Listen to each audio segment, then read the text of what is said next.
در بعضی روایات داریم کسی در آخرالزمان با ایمان با ولایت از دنیا بره، ملائکه تعجب میکنن که چطور دینشو حفظ کرد.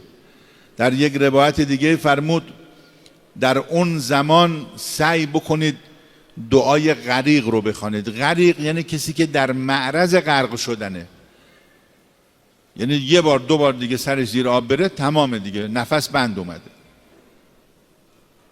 چه دعایی عرض کرد؟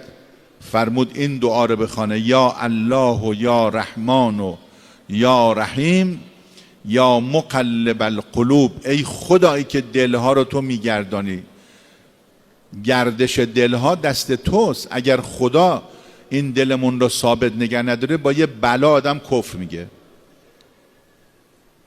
حضرت زینب علیه السلام جان همه ما به قربانش، همه این بلاها بر سرش آمد، گفت من یک ذره از خدا گلایه ندارم، شکایت ندارم، همه خارها رو گل میبینم، ما نداریم از رضای حق گله، آرنایت شیر را از سلسله.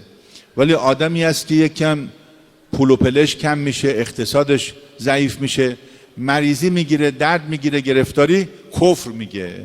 ایمان و به خدا و ما فراوان داریم پیام میده آقا من چند بار دعا کردم، من دیگه نماز نمیخونم، دیگه حجابو میذارم کنار.